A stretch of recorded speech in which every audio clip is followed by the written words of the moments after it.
thought is about 2-3 months old. Usually I don't think that far ahead, but because of the summer vacation, things got delayed a little bit. The title might be a bit confusing, so I'm going to first go just to the definitions, then I'm going to show a video. And the video is what inspired this whole thing, and I'm sure some of you have seen the video. It's on social media. So we will look at the video, and then we are going to continue with the discussion that we have. When you look in a mirror and see yourself and you see like one person looking back, that is not true. You are made out of 50 trillion cells. So you are a community, not a single person. I will show you the science of actually how the cells work, and you will have more knowledge than most doctors in the world today because they still believe in the genes. Here is the simple truth. A gene is a blueprint. Are you reading the blueprint or are you not reading the blueprint? And the gene does not make that decision. The gene is read or not read. And what do you think controls the signal? Perception. Every cell has about 1.4 volts, not too much. 50 trillion cells in the body times 1.4 volts is 700 trillion volts of electricity in your body right now. But your mind is the government for the 50 trillion cells. So if you change your thought and your mind, you can change the biology. And the mind is the primary cause of illness on our planet today. So you are not the victims of your genes because you can change any of your genes anytime. If you change your perception, you change the reading of your genes. If someone tells you you're going to have a disease and you believe that, then you can create the disease. Perception can rewrite the genetic code. So perception controls life. No two people see the world in the same way. They have different perceptions. And sometimes your perceptions can be right, and sometimes your perceptions can be wrong. Since perception controls biology, and since they can be right or wrong, then it's more accurate to say that belief controls biology. What you believe creates your life. On the inside and on the outside. You're not a victim of your genetics. You are responsible for what unfolds in your life. The placebo effect is when you have a very positive thought that something can heal you, even if it's a sugar pill, but you believe it's the real medicine, then you can heal yourself with that. So the pill didn't heal you, it was the thought that healed you. There is negative thinking, and it's called the nocebo effect. And in the same power that positive thinking can heal you, negative thinking can kill you. So if we were growing up and programmed with stronger beliefs, we would be more powerful than we are now. When you are conscious, you can rewrite the instincts, and when you become conscious, you can rewrite the experiences of your life.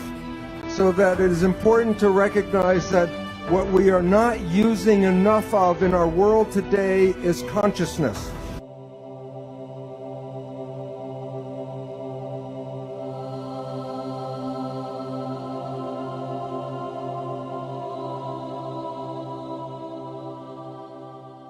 If you see the sky as the limit, you are in matter. It doesn't matter how you see it, but it's still matter. The consciousness is subtracted from it. And so long as you're stuck in the matter, there's no way getting out of it. And you know that scientists today keep exploring the ever-expanding universe, and they can never get to the end of it. And the human mind is incapable of grasping that concept. What is behind the beyond? How far do we go? What is there? Does our recognition of the entities within the cosmic reality give it an essence of being? And if so, what is on the other side? So there's no way of going beyond that. So the word consciousness, it's spelled beautifully with a C-O-N from Latin, meaning together. So consciousness is the combination or the coming together of the knowingness, the knowledges, the sciences that we have, whatever we have.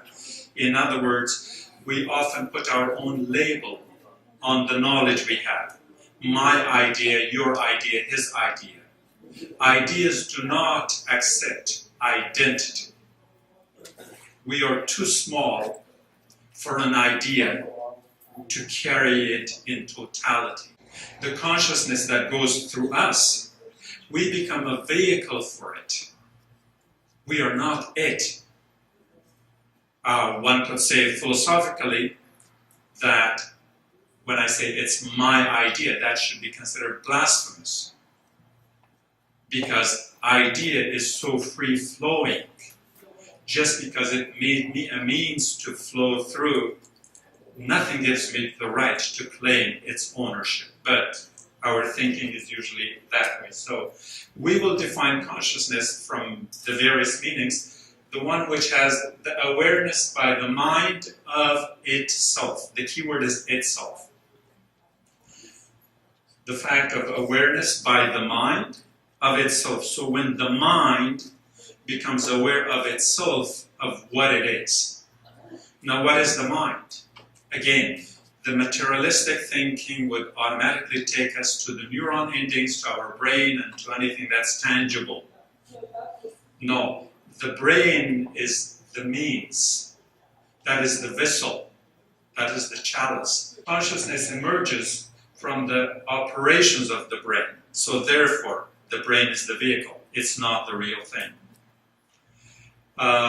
Two other words that might raise eyebrows. One is sacred, and again, there are so many different meanings. The ones that we are using is connected with God, dedicated to a religious purpose. That's the common definition. I'm not interested in that part of it. And the second one would be regarded with great respect and reverence. So that is whatever is holy to you. If you use that a means by which you understand, that would be sacred. And then the counterpoint would be the profane down at the bottom, which is related or devoted to that which is not sacred. If we kind of summarize what we saw in the video, it talks about, the video is actually starting over here on the right-hand side. It goes to the middle, it goes to the left. It first talked about our genes, our cells, our biological being. And it gave us the number, 50 trillion of them in our bodies.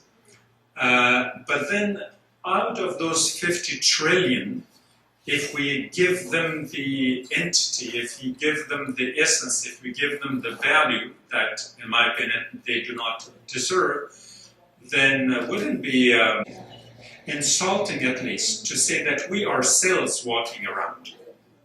And it doesn't matter if there are certain trillion numbers in my body and yours and his and hers. We are not just cells. Yes, we are cells, but those cells carry something else. Just like the brain. The brain is within our heads. But the brain is the vehicle by which the mind, which is totally non-physical, comes into manifestation. So, taking again in a summary form, the 50,000 trillion, something like that, whatever the number, of cells by themselves are not important unless that which gives them life. And what is life? Life is motion. Life is movement. Movement is not possible without energy. Energy has to be created. And in these ones, they are created by, in each single cell, by a 1.4 volt energy. Let's, for simplicity's sake, call that electricity. So we come to life. Every cell within us comes to life through that electricity. Now, when one cell is alive, that's one thing. When all those 50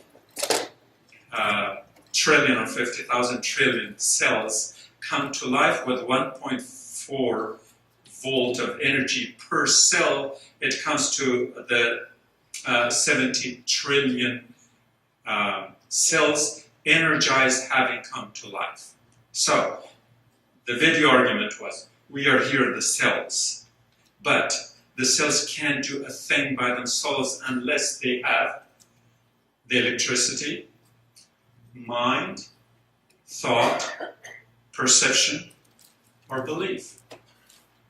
And that by itself is just to bring something to life. But then the next stage is, what do you do with the life? It's just like you buy a car. You fill it with gas or charge it with electricity. Now, buying a car by itself has no meaning unless you have an objective in life that, okay, I have the car, now I am going to go somewhere from point A to point B. If there's no point B in your life, you wouldn't be buying a car because it makes no sense. The same way, if your cells are empowered, they are energized, and you don't know what to do with them, then you are really reducing your being to your biological self. So you will have to be going somewhere. Now, where do you go? That's where the consciousness comes. Remember, I spelled the consciousness with a C-O-N, the different print in the beginning. That's where all of this comes together. And if you remember the video in the beginning, it says that, yes, you may think you're looking at one person, at one being, but you're looking at trillions and trillions of them. Yes, because you give it an identity of a singular name, and of course with the egocentric element in there, you have to say it in singularity, but there is no singularity. You're a plurality, a collectivity. Earlier we were standing here doing a prayer, holding hands. Why was it necessary? Because the energy for that prayer produced with one single person would have no multipliers effect if we didn't hold hands together. That is the core of the rest of it. And what is the core? The coexistence, the harmony, the togetherness. And so this is the concept that comes from modern science. It's probably maybe a year or two old, the most. So this is the most recent, what science tells us as how we should be thinking. And within that, now we are going to that directional thing, going back to the consciousness, which is the thought. Then it comes to the next level, which is the perception. And here you have to decide, going left or right, which is the placebo or the nocebo effect, which is at any one particular time you can do good things as well as bad things. Bad and good is not anything outside. From a religious concept, when we were talking about an angelic thought or the devil made me do it, there's no devil, nothing out there. It's all within you. It's that energy produced within your cells that you can, through the power of your thought, direct in a positive way or in a negative way. When you turn it to the negative, that becomes satanic, devil, anything you want to call it. It becomes destructive. If you move it to the positive, then it will be the placebo. The placebo will be the positive energy. And for no reason, and that's important, underline, for no reason, things will work. And people have experienced this, of course, in the medical science, which is, I'm sure you're all familiar with. They give sugar pills to 100 people and regular medicine to the other 100, and they all get cured. Obviously, it's the power of the mind, it's the direction. In other words, that angelic energy, that divine energy within you, that enables you to move in the positive. Be positive may not be just a blood type. It might also be a personality type. When that happens, then you move to where? Either life or death, because that's what destiny is. Now, destiny in Farsi is called sarnavesh. It is that which you write. Okay? Destiny is that which you write, and that's exactly what we saw in the video. You determine your own destiny. What do you want to become? Good or bad. Once you decide it, you will be able to do it. In other words, you have directed all that energy, the 70 trillion volts, which is a much bigger number than the 50 trillion for the cells. The 70 trillion of the energy will affect the 50 trillion of the physical, the matter. I'm going to jump here from now, 2019, way back to about 1,000 years ago, at the height of the Islamic civilization, Islamic mystical thought, Sufism, and I'm trying to put the ideas parallel to one another to see how much similar they are. The consciousness that the scientists today acknowledge is nothing but the divine that the Sufis acknowledged then. Which is what? It's a spiritual universe to which only faith still has access. In other words, religious thought, spiritual thought, God, all of that is thrown out the window.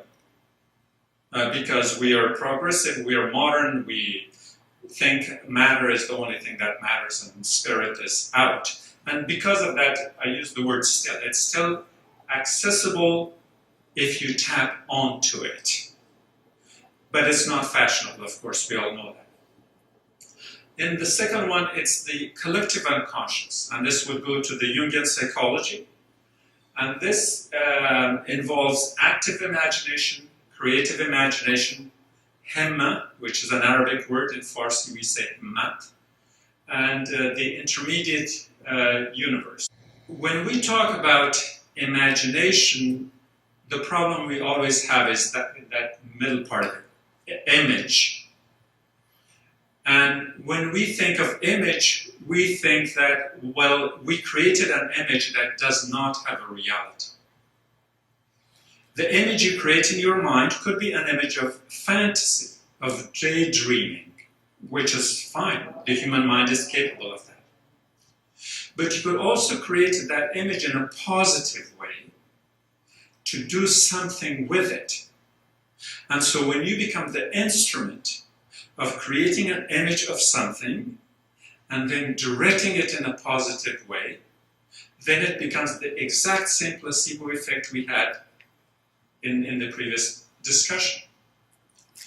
Think about, was it Michelangelo carving David? They said, how come you were able to imagine David? He said, because I saw David, they saw the stone. All I had to do was to chip away any piece of that rock that I knew was not David, so David came out. Positive energy. Did he imagine? Of course. What kind of imagination? Active imagination. So, for Sufis, that is Muslim mystics, active imagination is not fantasy. It's a force majeure, it's a power, it's an energy field within you that you can direct in some way, and you can change, your life and others. You can do magics with it.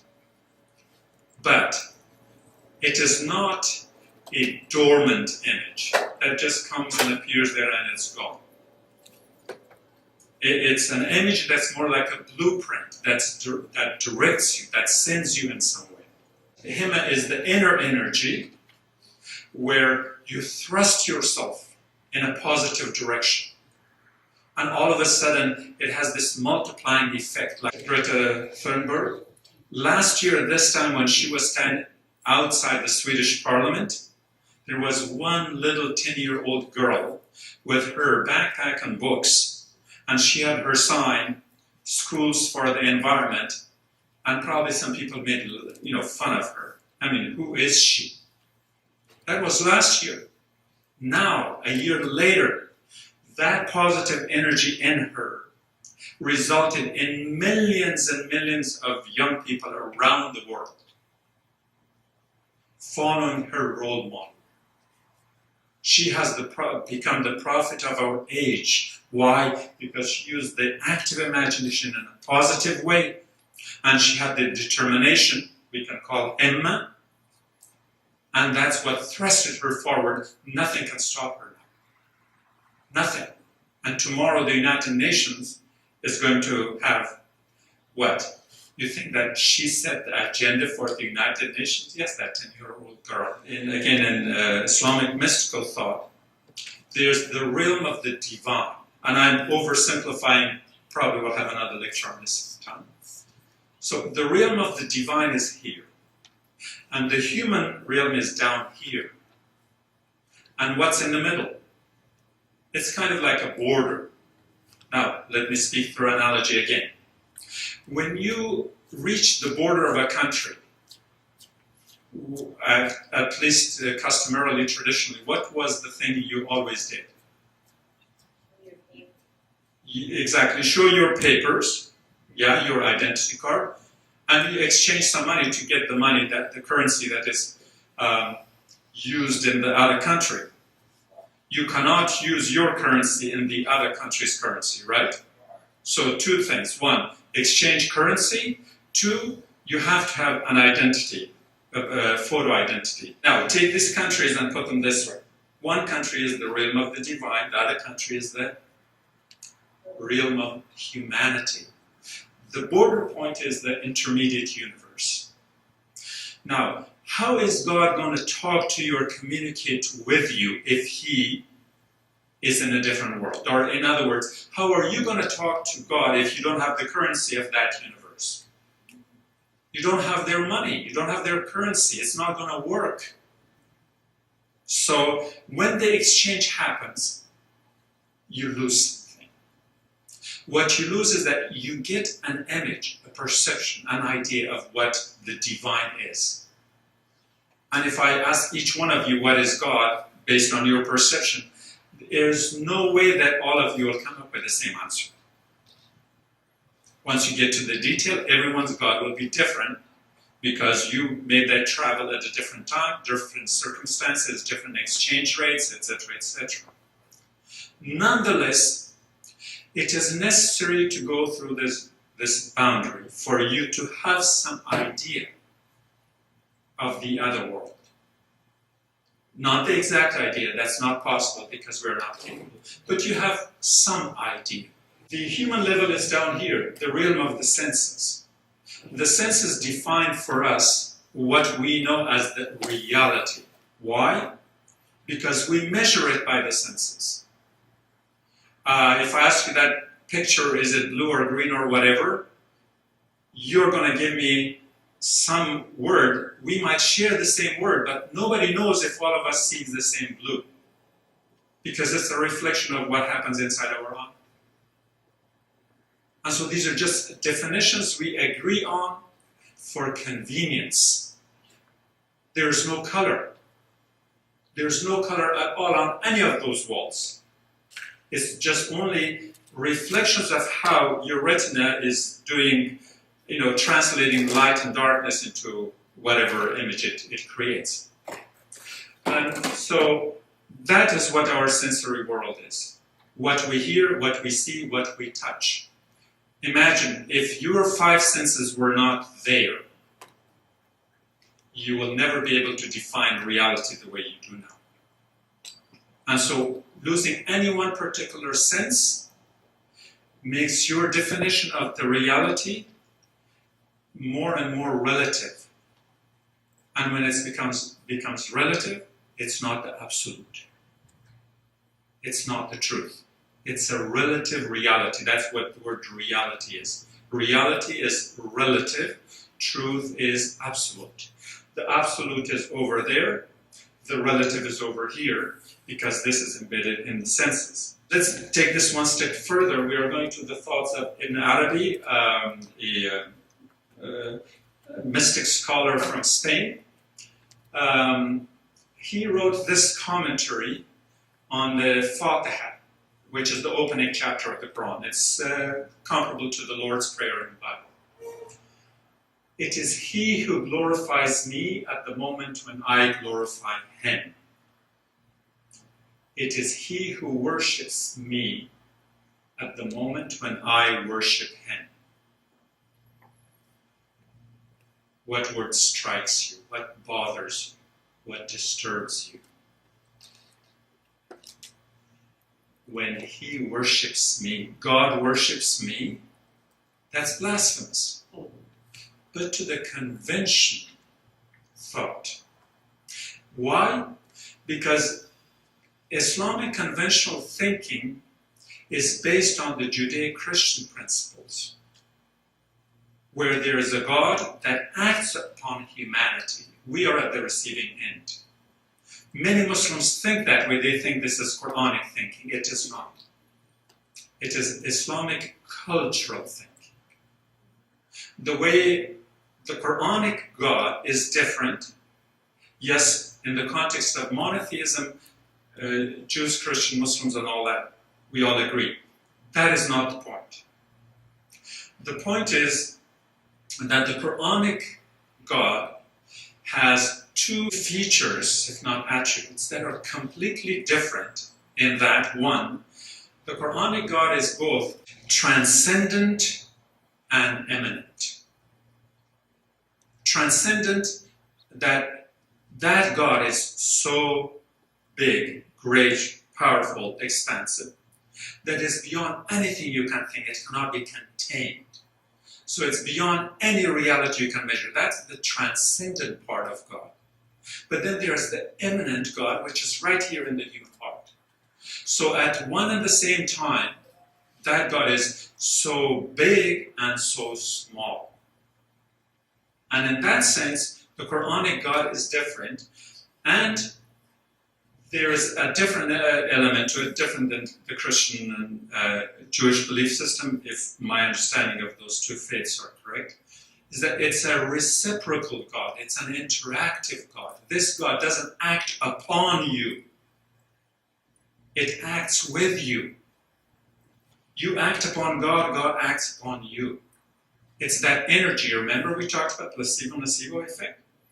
So the Quranic God is the God within, and it is inviting you. The word for prayer in the Quran is dua. Dua comes from da'wah. Da'wah comes invitation. God is inviting you to the right real. Come talk to me, speak to me, ask me. The Quran has many, many verses. It says, ask me. Why would God ask humanity to ask for something? It's not that there is a question of need involved in it. No. It's the question of interaction and reciprocity. Many times there are things in Islamic belief system where things happen and they will happen and nothing can deter it. That's called ajal mutlaq. It will happen absolutely, nothing can happen. But then at the same time, there's ajal ma'laq or ajal musamma. What this means is that God has drawn part of the blueprint and has left the rest of it. In the second part, it depends on what decision you make. And that's how that decision will affect God's decision, and therefore it becomes reciprocal. But let me tell you a short anecdote of I get this from the Islamic culture, that Moses was going to have an audience with the Almighty, and on the way Moses saw a shepherd with a big, sheep and all that. And Moses told him, said like, hey, wait a minute, you're so careless, it will rain, the flood will wash all, your whole flock. You're not careful. And the shepherd said, it's not going to rain. And Moses said, what do you mean it's not going to rain? You're just a shepherd. And the shepherd said, I know, it's not going to rain. Moses went and had an audience with God. And when he was leaving, he's like, well, I saw this shepherd and he said it was not going to rain. And God said, he's right, it's not going to rain. And Moses took, Columbo, 1 or 2 steps and said like, yes, God Almighty, but I feel embarrassed if I go there, I find him, the shepherd, being right and I, the prophet of God, in wrong. He said but could you do something? And of course God understood. And so when Moses went down and saw that it had rained and the flood had come and washed the whole flock and everything is gone, and so the poor shepherd was shivering, all soaked and wet. Moses said, I think you said it was not going to rain. And the man said, that's right, it was not going to rain except for some mean-spirited people. The idea here is that, yes, that part of the blueprint was not finished. And God left it to this shepherd and this other man, Moses, to kind of interact and reciprocate what God wanted. And so one of the reasons we pray when we say, Inshallah, is that we say, I am doing this, but I'm inviting that energy in. Remember that first positive energy. So you invite the energy in. To go back to what's in here, is that in the reciprocity, we worship God as much as God worships us. This is Quranic. And here is Qurban's explanation of that, Ibn al-Arabi's words, is that God prays for us, that is, Yusalli alayna, the Arabic. God prays for us, which means that He epiphanizes Himself insofar as He is the God, whom and from whom we pray. That is, the God who epiphanizes Himself to us and by us, and so on in return. We do not pray to the divine essence in its hiddenness. Each faithful abd prays to his Lord, Rab, the Lord who is in the form of his faith. In other words, in order for you to pray to God in a way, you have to see God revealed, not as an image, 3D, whatever. No, not that. Through its hikmah, you have to see God knowing it, and then you can act upon that further.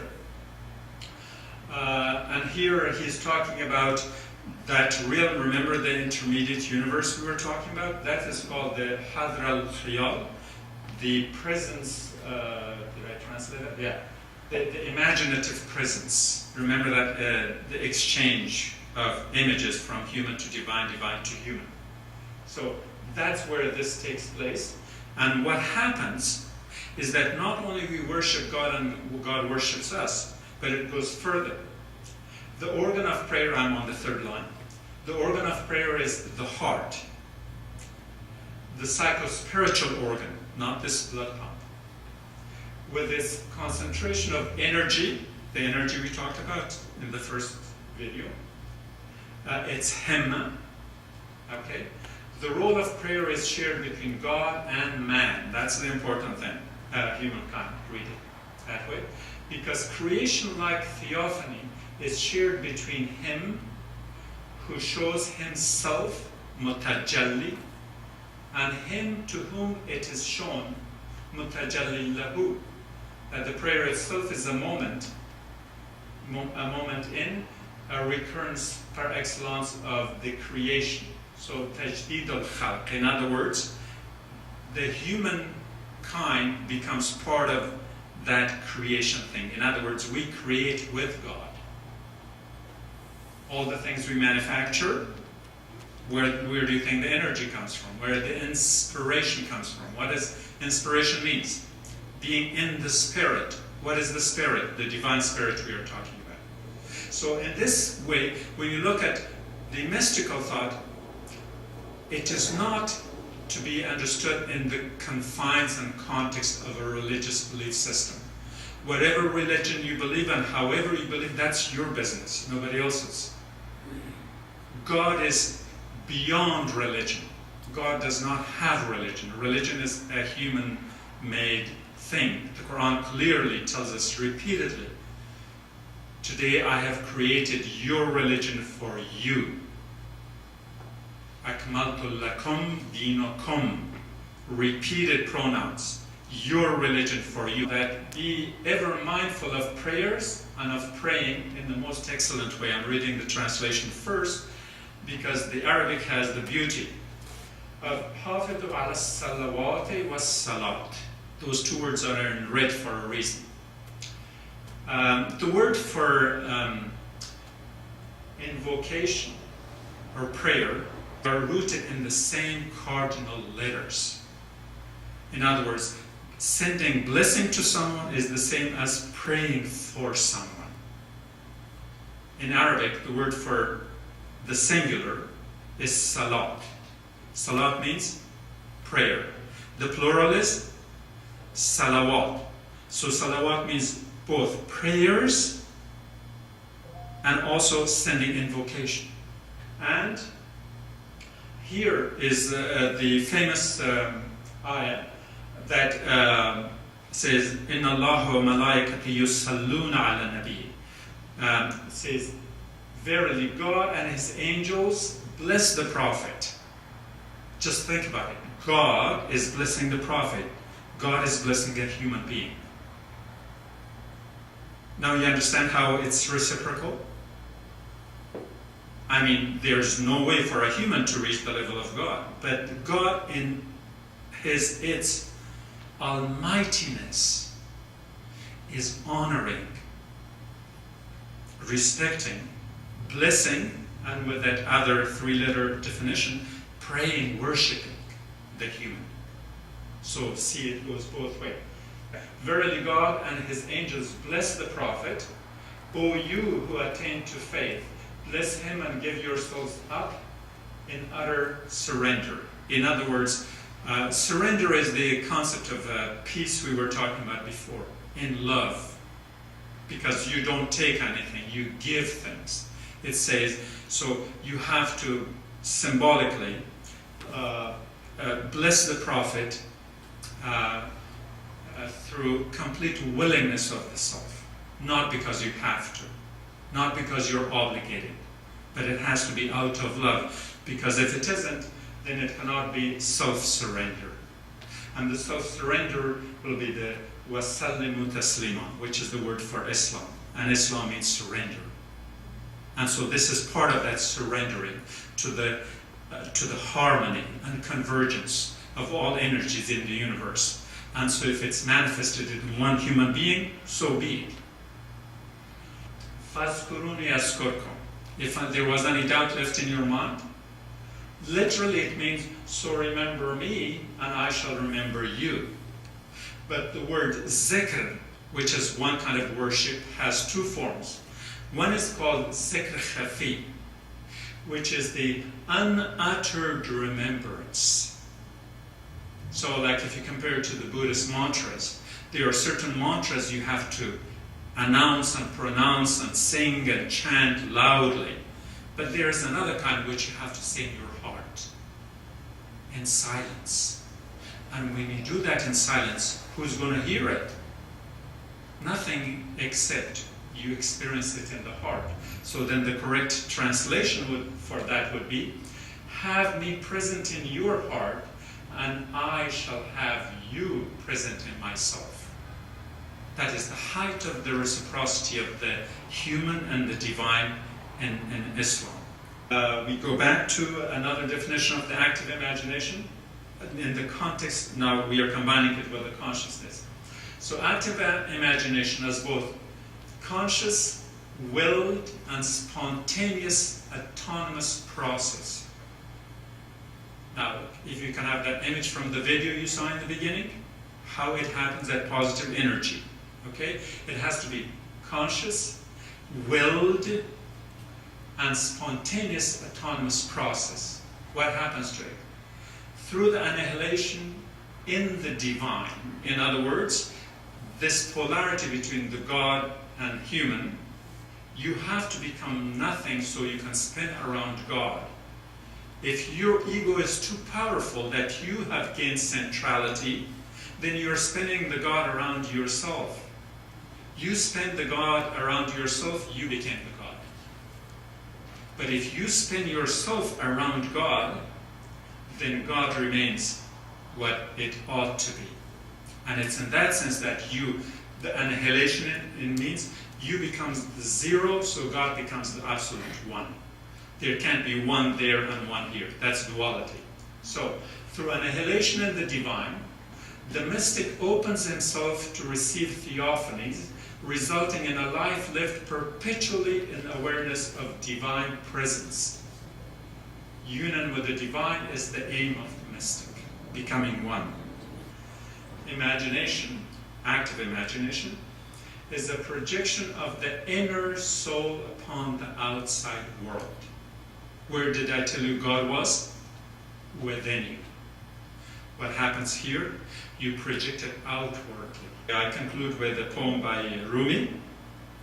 چندان که خواهی در نگر در من که نشناسی مرا زیرا از آن کم دیده من صد صفت گردیدم در دیده من اندرآ و از چشم من بنگر مرا زیرا برون از دیده ها منزلگه بگزیده‌ام. Look me straight in the eyes till you no longer recognize who I am. From what little you know of me, I've become 100 attributes. Enter mine eyes and look at me from within, because I have chosen a dwelling outside of these eyes, implying that our physical boundaries should not be determined by what we can or cannot see. The boundary in the eye, that side and this side, doesn't really exist. And Rumi says, you get inside my eyes and look at the world from here, you will find me on the outside. You thought I was on the inside.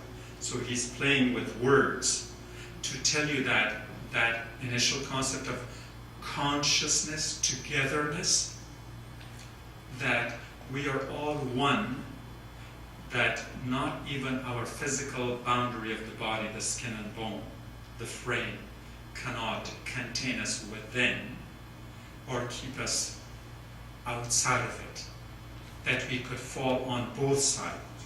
And therefore, spiritual consciousness, because it takes its roots. Now we go back to what was the title? Consciousness, sacred or profane.